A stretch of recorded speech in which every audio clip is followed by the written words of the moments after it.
항상 호사다마라고 했습니다. 안희정 후보가요 6월달 접어들면서 지지율이 급증하면서 좋은 일이 많았지만은 이제 지지율이 20%가 넘으니까 좌우에서 공격을 받고 있습니다. 자, 안희정 지지율이 국민의당이나 바른정당 지지자들 속에서도 매우 높습니다. 이렇게 되다 보니까 바른정당도 지금 안희정 후보에 대한 견제에 나섰습니다. 바른정당 그 지지층 중에서 대선 주자 1위가 유승민이 아니라 안희정이었습니다. 유승민 24, 안희정 27입니다. 바른정당을 지지한다고 답한 사람 중에서 이야기입니다. 중도층 지지율 1, 2위가 문재인 27, 안희정 26입니다. 국민의당 안철수 의원과 바른정당 유승민 의원은 중도에서 11%와 2%를 얻었을 뿐입니다. 이래 되다 보니까 이 국민의당에는 매일 아침 이제 회의를 할 때마다 이 문재인을 때리다가 요즘은 이 안희정을 때리는 쪽으로 선회를 했습니다. 리얼미터 아침 그 지지율 발표가 나왔는데요. 문재인 32.4, 지난주보다 0.1% 빠졌습니다. 뭐 또 거의 똑같아 봐야 되는데요. 문 후보도 혼자 저리 뛰면서 이 요즘은 30% 초반대에서 벗어나지를 못하고 있습니다. 안희정은 지난주엔 20.4인데 19.2로 1.2%가 빠졌습니다. 안희정이 최근에 들어서 빠진 것은 이번에 이 첫 조사일 거라 보이는데요. 안희정은 제가 한 20%가 고비일 거다라고 했는데 그대로 지금 나타나고 있습니다. 황교안 후보 10%대 후반대 가기가 쉽지 않을 거라 했는데요. 제일 많이 빠졌습니다. 지난주에 14.8인데 이번주에 11.6, 무려 3.2%가 빠졌습니다. 안철수 지난주에 8.8인데 10.5로 1.7% 올랐습니다. 최근에 계속해서 보수 발언을 한 부분이 안철수가 올라가게 한 원인이라고 봅니다. 이재명도 2%가 올라서 8.1에서 10.1입니다. 안희정의 지지율 후퇴가 이재명의 지지율 상승으로 연결될 가능성도 있다고 보고요. 유승민 의원 지난주에 3.9인데 이번주에 3.3입니다. 이 사람은 4%를 못 넘기고 있는데 그것도 지금 뒷걸음을 치고 있습니다. 왜 그런지 본인이 좀 알아야 될 거라고 보는데요. 자, 안희정 후보에 대한 좌우의 공격 부분은 뭐 나름대로 각 당이나 후보들의 선거 전략일 수는 있는데요. 저는 안희정 후보가 지금 뭐 이 미러나 K스포츠 부분도 뜻은 좋게 시작했을 거라고 말한 부분까지 이야기를 하고 싶진 않습니다. 근데 팩트에 대해서는 저는 생각이 분명히 다르고요. 좋은 뜻으로 그런 거 했다고 생각하지 않습니다. 처음부터 그건 도둑질이었다. 저는 그렇게 보고 있습니다. 자, 그런데 대연정은 하겠다고 이렇게 이야기를 하고 있는데 이 제일 문제는 뭔가 하면요. 공적인 자리, TV나 대중적인 로 널리 알려지는 자리에서는 안희정 후보는 강경하게 이야기를 안 합니다. 사드 배치에 대해서도 전 정권이 지킨 합의를 존중해야 된다 이러는데 SNS 같은 이런 부분에 사활을 가게 되면 즉 자신의 원래부터 고정 지지자, 친노층들이 많이 보는 젊은 사람이 많이 보는 이런 데 가면 말을 살짝 바꿉니다. 사드 배치의 문제점은 짚고 넘어간다 이야기를 합니다. 자, 이런 식으로 솔직히 말하면 말장난을 좀 치고 있는 부분이 많다라고 보여지는데요. 어제 관훈 토론이 있었습니다. 자, 관훈 토론에서요. 뭐 관훈 토론이라고 해서 기자들 이 중견 간부들 모임이 관훈 토론 클럽인데 거기서 대선 후보 불러서 묻는데 이 매섭게 세게 별로 공격하는 거 보지도 못했고 될 만한 사람은 이 공격도 별로 안 하고 저는 그 있는 사람들 별로 좋아하지는 않습니다.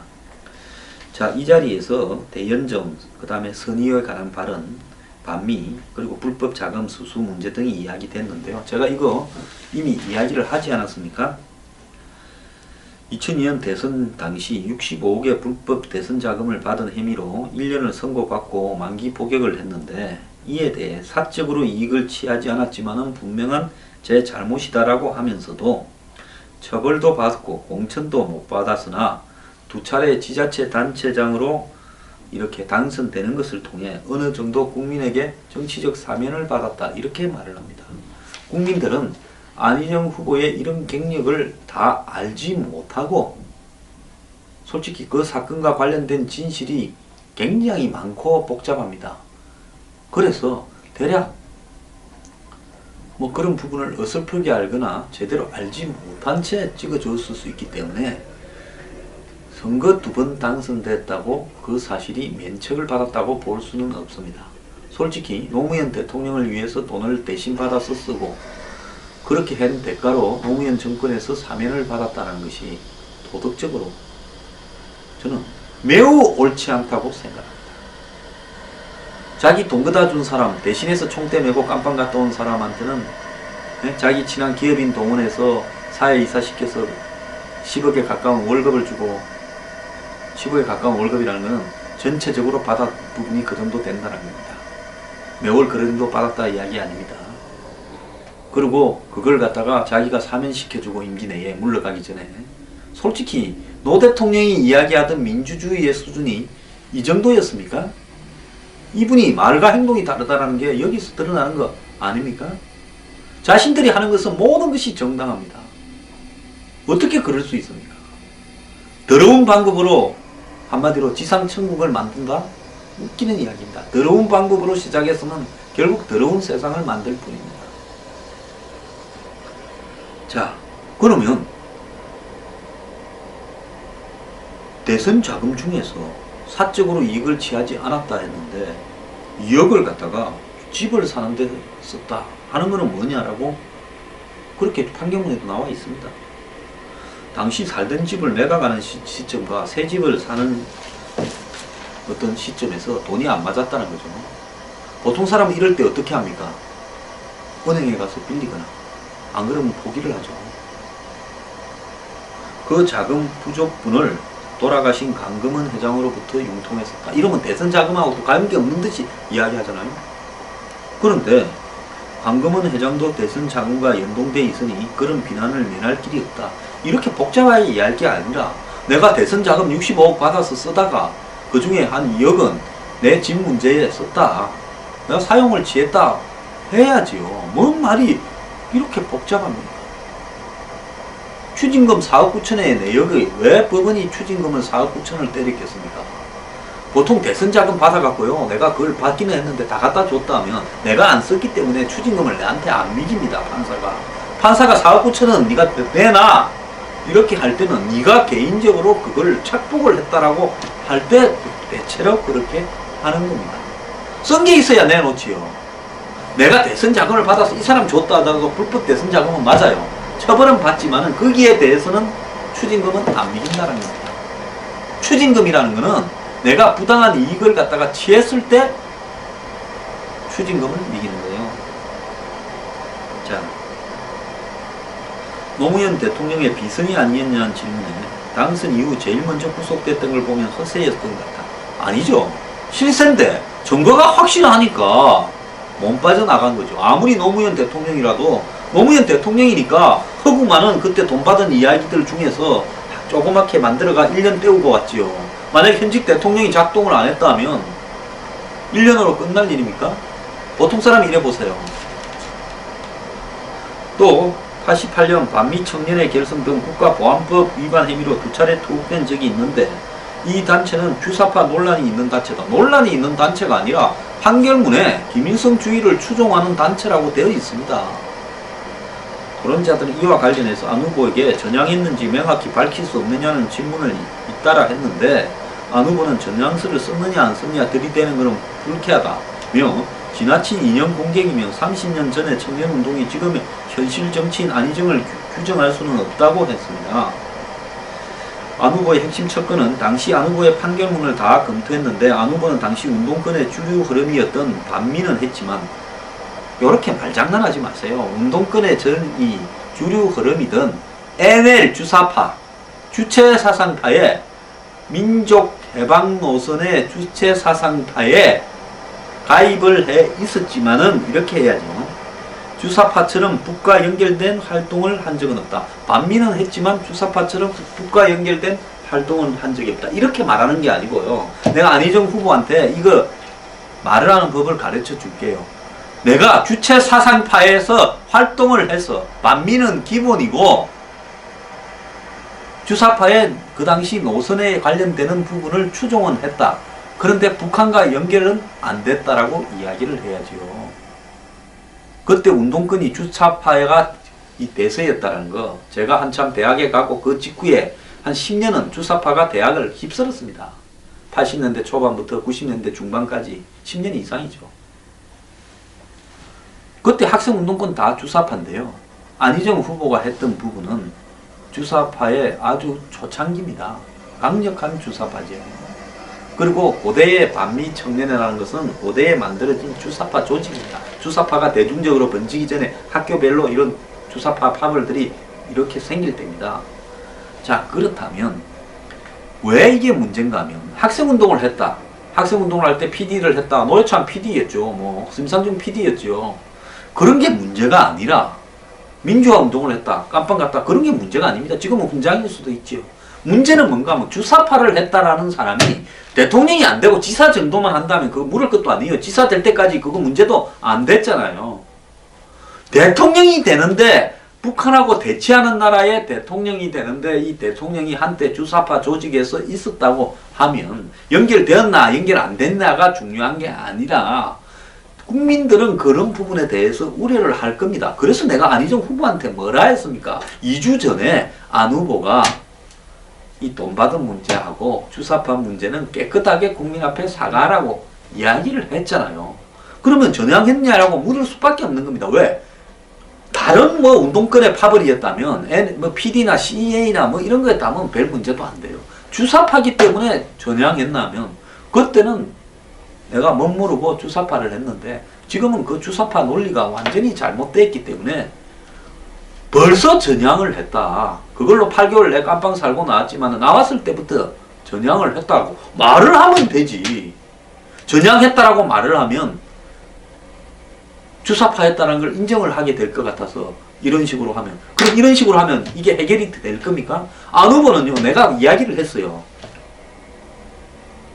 저는 안 후보한테 크게 적대감은 없습니다. 하지만 세상에 대통령 되겠다면 논리가 앞뒤가 맞아야 되는 겁니다. 앞으로 논리 안 맞는 사람들 차례대로 제가 이야기를 지적을 할 거예요. 제가 무슨 저격수하거나 이럴 생각은 없어요. 누구한테. 그렇지만은 기본적인 논리가 안 맞는 사람은 다 하나씩은 물어볼 겁니다. 근데 내가 다른 민주당 후보보다 그래도 이 사람이 합리적으로 하려고 한다라는 노력을 전략이든 뭐든 하고 있기 때문에 일찌감치 이야기를 하지 않았습니까? 돈 받은 문제하고 주사파 문제는 깔끔하게 해명을 하라. 근데 그럴 생각이 없는 것 같아요. 이렇게 말장난을 하고 있는 거 보니까요. 이거 극복 안 되면 절대로 안 후보는 안 됩니다. 이번에 문제가 아니라 다음에도 안 됩니다. 남북 통일되기 전까지는 이거 안 됩니다. 그리고 돈 받은 문제요? 잘못했다. 변명의 여지가 없다고 해버려야 되죠. 구질구질하게 단수 달지 마세요. 법이 미비했다. 이번에는 법이 미비했다 말은 안 하는군요. 자, 안 후보는 반미 전력과 관련해서 과거 주체 사상을 비롯해 마르크스, 마오쩌둥 책도 읽었지만은 어떻게 통일을 이룰 수 있는지 북한 체제를 이해하려고 공부했던 거다. 자유민주주의자로서 수령론에 입각한 3대에 걸친 북한 권력체제에 어떻게 동의할 수 있겠느냐. 뭐 뒤에 말은 좋은 말이라 봅니다. 근데 앞에 부분에 우리 때 이런 주체사상 책을 읽는 거는 북한을 이해를 하려고 읽는 게 아니라 그 조직에 들어갈 때 아무나 안 넣어줍니다. 나는 그런 조직에 안 가봤습니까? 한번 가봤어요. 궁금해서 호기심이 있어. 저는 원래 남 말 듣고 따라하는 사람이 그때부터도 절대 아니었습니다. 딱 가서 보니까 이상한 책을 끄집어내길래 제가 바로 물었습니다. 소련이 망할 거라고는 생각하지 않느냐? 소련의 인민이 행복하다고 생각하느냐 했습니다. 북한에 이야기하길래 또 그걸 제가 이야기했어요. 자, 북한이 우리가 가는 모델이면 우리가 굳이 개고생하면서 이런 식으로 지하서클 활동을 왜 하느냐. 그리고 그날부로 저는 너들은 틀렸다 하고 나왔어요. 그래서 제가 운동권에서 서울대에 좀 내놓으라는 선배든 저보고 꼴통이라고 NL이든 PD든 다 싫어했습니다. 그래서 제가 따로 계파를 만들어서 NL도 아니고 PD도 아닌 독특한 학생운동을 했습니다. 그런데 이런 책을 통일을 이루는지 보려고 20살 나이에 공부를 했다. 그렇게 말을 하면 뻥입니다. 그게 아니라 그때 꼬여서 심취해서 그런 책도 읽었는데 지금 생각하니까 유치했다 이렇게 말을 해야지요. 그런 조직에 들어가는 것부터도 내가 그냥 내 발로 들어가서 책 읽고 하는 독서 클럽이 아닙니다.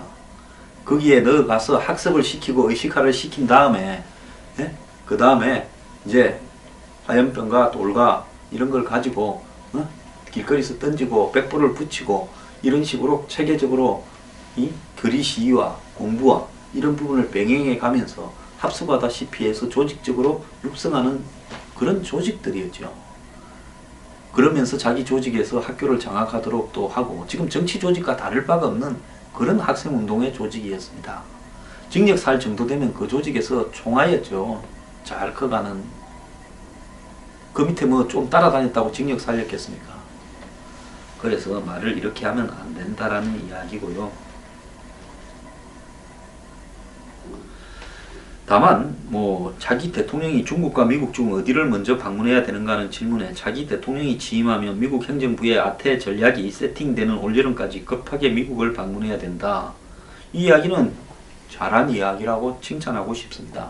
박 대통령은 중국과 미국 사이에 취임하고 난 다음에 중국을 먼저 갔습니다. 그때부터 알아봤습니다. 자, 헌재가 탄핵을 기각하면 승복하겠냐는 질문에 국민의 상실감을 생각하면 당연히 존중해야죠 라고 하기 어렵다. 끔찍한 사태로 기각을 상정하지 않으며 그럴 경우 국민의 분노가 사회에서 표현되는 것이 헌법적 권리다 라고 이야기를 했습니다. 자, 그는 작년 12월 19일에는 기각되더라도 헌법의 틀과 질서 안에서 해결해야 된다 이래 말했는데요. 말이 좀 바뀌었어요. 자, 안희정 후보는 지금 뭔가를 본인이 나서서 아까 문재인은 보이지 않고 안희정은 혼자밖에 안 보인다 이런 이야기인데 안희정 후보요 좀 차분하게 머릿속을 가다듬기를 당부드립니다. 좀 정리를 해가지고요. 인정할 잘못들에 대해서는 깨끗하게 인정해서 두 번 다시 이야기가 나오지 않게 하는 것이 본인한테 유리하지 않겠습니까? 나이가 있어서 이번 말고도 다음에 또 한다고 할 건데요. 이거 정리 깨끗하게 안 하면요. 가면 갈수록 더 커질 겁니다. 그 다음에 이 주요한 현안에 대해서 논리를 명쾌하게 정리를 해야죠. 다니는 장소의 매체에 따라서 말들이 자꾸 바뀌어가는 부분은요. 정직하지 못하다는 인상을 줄 수 있습니다. 왜 지지율이 이제 슬슬 떨어지기 시작하는가 한번 생각해 보기 바랍니다.